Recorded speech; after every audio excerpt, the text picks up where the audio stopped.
Tim from New York City. Subject, why can Dave never help himself?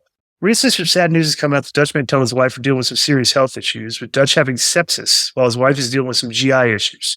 Their daughter set up a GoFundMe to which Tony Khan, Chris Jericho, Corden, and others have made generous donations. Attached is a tweet that features what Dave wrote about in this week's Observer. Instead of simply giving Dutch well wishes and shouting out members of the wrestling community who have donated to their cause, Dave felt the need to editorialize. He mentioned how Dutch is taking shots at AEW. This guy puts in parentheses fair shots. So Dave naturally had to defend his puppy Tony by taking shots back at Dutch. The question is, why can Dave never help himself? Why does he continuously feel the need to defend Tony even when discussing something that only tangentially relates to Tony? Tangentially? I can't say it either. Tangentially related to Tony. I've never heard that word used before. You got it, yeah. P.S. And when discussing something relates to Tony. P.S. How would you book a match between these four prominent figures of professional wrestling for battle diverticulitis? Brock Lesnar, Kenny Omega, Conan, and Joe Feeney. Yeah, he's got that. You got that tweet up? I will. Sorry, that was Conan. He said, I got to call him back. So okay. So what was I saying? Yeah, do you have that tweet? The guy has a link. I want to read that. Well, yeah, it's part of an article that he wrote. It's up on Yes, it's up on the screen. I can't see it. I was taking it down. My bad. Here it is. Boom. Okay, so he's talking about the money raised. Says that they had raised $64,200. Most of the top. This is what Dave wrote in the Reserve, by the way. Top donors being anonymous, and the largest known donors were Tony Khan at $5,000 and Chris Jericho at $1,500. With Khan, many have pointed out that Mantell as a podcaster was brutal to Khan, even being critical of him when the promotion was at its popularity peak, and recently criticized him for the contract terms Swerve Strickland got his recent deal.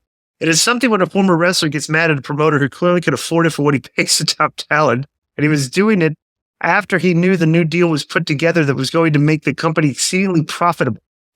Wrestlers using the old school, quote, he doesn't draw money, unquote, and not understanding that this isn't a mom and pop week-to-week business based on live event numbers, but one that in a worst-case scenario year would generate $250 million next year. And the most of that revenue is guaranteed ahead of time.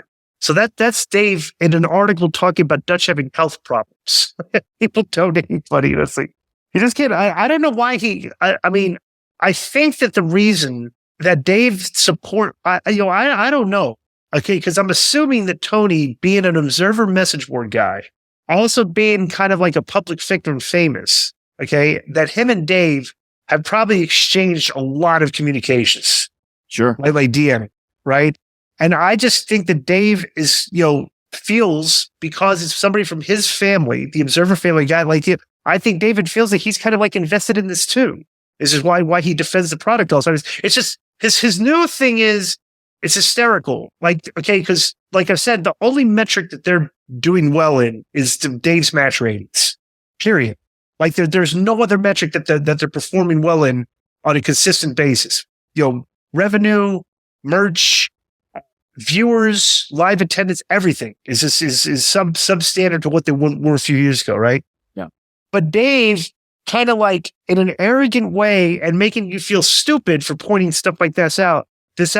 His whole shtick now is like, boy, are they going to be making a whole bunch of money next year? Like that's his take on this. It's like, well, why don't you try to fix, contribute to helping fix the problems that they have right now, drawing viewers and people to the shows, which is a problem that any wrestling promoter would look at as an issue, instead of just like absolving that and just saying like, well, they're going to be profitable next year. Yeah. It's like, who cares? You talk about moving. David always talks about moving the goalposts. Bro, he changes the narrative of like how they're doing well on a like this is a new thing. Remember, like he changed total viewers to the demo. Like the demo is the most important ratings metric now. So we just report the demo because they were doing better in the demo than they were their total viewers, right? Yeah. So he changed that. So that's like moving the goalposts because for years it was viewers, and he even said this is total viewers.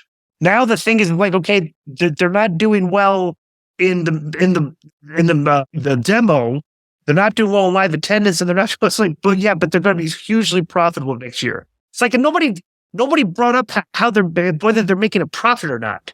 Yeah, it's like, okay, if you want to, then like this is a funny thing too. If you want to talk about how profitable they're going to be, all right, then you need to start a conversation like, well, how much money have they lost the last 5 years? We don't even know what that figure is. Sure. You know what I'm saying? Because like it seems like for operating costs, it almost seems like Dixie Carter, that Impact couldn't have lost this much money.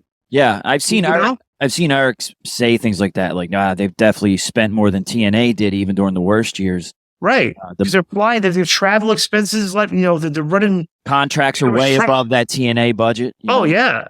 So how much? Like he's trying to make everybody seem stupid for not knowing that they're going to be hugely profitable. But you're not even mentioning any numbers. You're just saying they're going to be hugely profitable. Okay, well, let's define that. What are we talking about? And how much have they lost? But nobody cares about that. Right. All we care about is we're watching the show. The show's not good, and the reason the show's not good is being measured by the lack of viewers and the lack of people in the stands. Right. That's all anybody really cares. Like, if you think the viewer gives you think that anybody actually gives if a billionaire is going to be making a few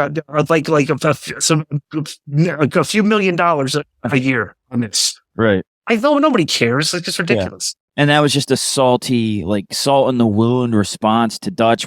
It was kind of framed like Dutch is having health problems and they need a GoFundMe for their medical bills, but he's trying to tell Tony how to spend his money. Like, that's how it came across spiteful. And it's like, why? That had nothing to do with Dutch's situation or your reporting of it to place that in there to shit on him, and it was just whack. And then if you see later, Dutch said, I think someone brings it up and sends the clip. If not, I can grab it.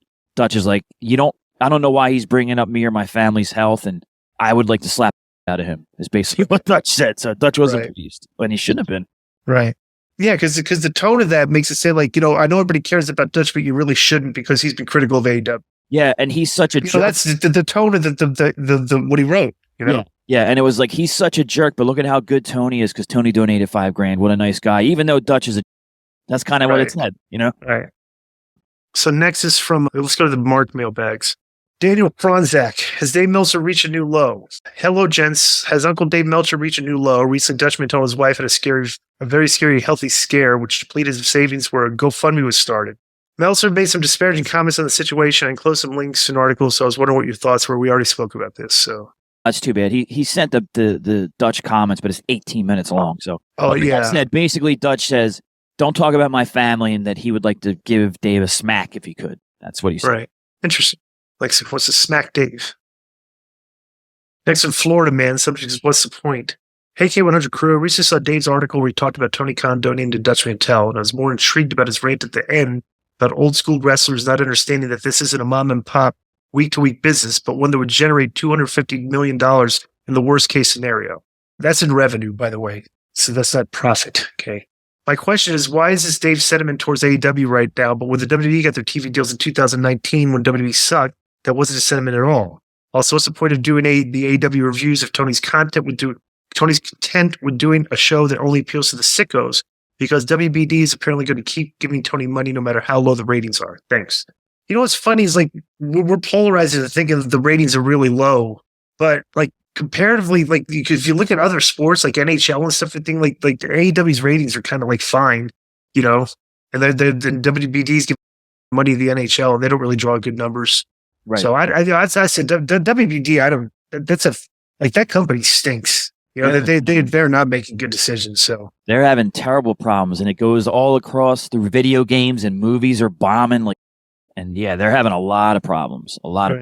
Yo, what's up? I just want to thank you guys for watching this clip. Don't forget to hit the like button, leave a comment, and subscribe. And join our YouTube membership for hours and hours of exclusive, unedited, uncensored content. And being a member will help you get involved in our upcoming live streams. Thank you for your support. Thank you for riding with us. I know you got a lot of other podcast choices, be it wrestling or other ones. And thank you for picking us. Boom.